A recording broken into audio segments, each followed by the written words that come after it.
Friends, આજે આપણે બનાવશું પનીર ભુરજી, જે પંજાબી શાકમાં ખૂબ જ ઇઝીલી અને ઝડપથી બની જાય છે. બનાવવામાં પણ ઇઝી અને ખાવામાં પણ ટેસ્ટી. તો આજે ઝડપથી આપણે રેસીપી જોઈ લઈશું. તમે મારી ચેનલને સબસ્ક્રાઇબ કરજો, લાઈક કરજો અને શેર કરજો. તો પનીર ભુરજી બનાવવા માટે આપણે બધા ઇન્ગ્રેડિયન્ટ્સ જોઈ લઈશું. આ પનીર લીધું છે. પનીર મારું હોમમેડ છે એટલે મેં એનો ચોસલો નથી બનાવ્યો, એને છૂટું છૂટું રાખ્યું છે. આ ટમેટા ચોપરમાં ક્રશ કરી લીધા છે. આ કોબીને અને કેપ્સિકમ એને પણ મેં ચોપરમાં ક્રશ કરી લીધા છે. જે ઇલેક્ટ્રિક ચોપર આવે છે એમાં જ મેં એકદમ ઝીણું કરી લીધું છે. તમારે ડુંગળી કરવી હોય તો ડુંગળી પણ 1 કપ લઈ શકો છો ઝીણી સમારીને. આ આદુ મરચાંની મેં પેસ્ટ કરી લીધી છે. બટર છે.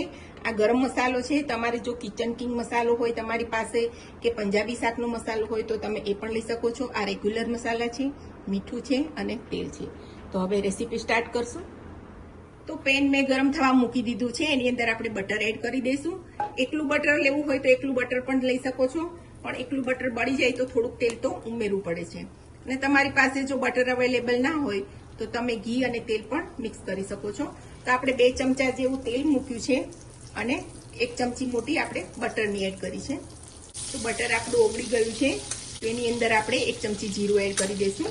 ત્યારબાદ આ કેપ્સિકમ આપણે એકદમ ઝીણા ચોપ કરી લીધા છે, એને આપણે એડ કરવાના છે. પનીર ભુરજીનું શાક એકદમ ઝડપથી બની જાય છે.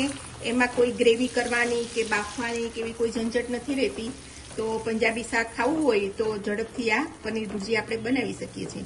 આ આદુ મરચાંની પેસ્ટ પણ આપણે એડ કરી દઈશું. કોબી નાખી દઈશું આપણે અને આ ટમેટા એડ કરી દઈશું. બધી વસ્તુને સારી રીતે મિક્સ કરી મીઠું ને થોડું હળદર નાખીને અને આપણે એને ચડવા દેવાનું છે. તો આ આખી ચમચી ભરીને અને થોડુંક બીજું 1.5 ચમચી જેવું મીઠું એડ કરું છું.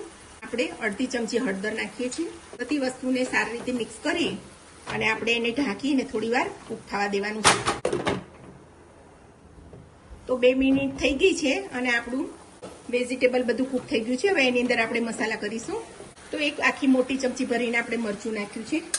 થોડુંક ધાણા જીરું નાખીશું અને આ ગરમ મસાલો એડ કરી દેવાનો છે. મસાલા બરોબર સંતળાઈ જાય ત્યાર પછી જ એમાં તેલ છૂટું પડે પછી આપણે પનીર એડ કરશું. તો આપણું તેલ સાઈડમાંથી રિલીઝ થઈ રહ્યું છે. તો હવે આપણે પનીર એડ કરી દઈશું. આ મેં હોમમેડ પનીર બનાવ્યું છે. તમે બજારનું કે હોમમેડ પનીર પણ બનાવી શકો છો. પનીર નાખ્યા પછી આપણે વધારે કૂક નહીં કરીએ અને સારી રીતે બધું મિક્સ કરી લઈશું. અને આ લીલા ધાણા આપણે એડ કરી દેવાના છે.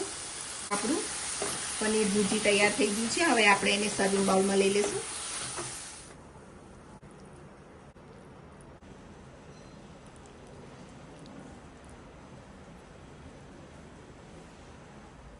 તો આપણી પનીર ભુરજીનું શાક રેડી થઈ ગયું છે. ખૂબ જ ટેસ્ટી લાગે છે, ઝડપથી બની જાય છે અને પંજાબી શાક ખાવાની ખૂબ મજા આવે છે. તો આ રેસીપી તમે જરૂરથી ટ્રાય કરજો. મારી ચેનલને સબસ્ક્રાઇબ કરજો, લાઈક કરજો અને શેર કરજો.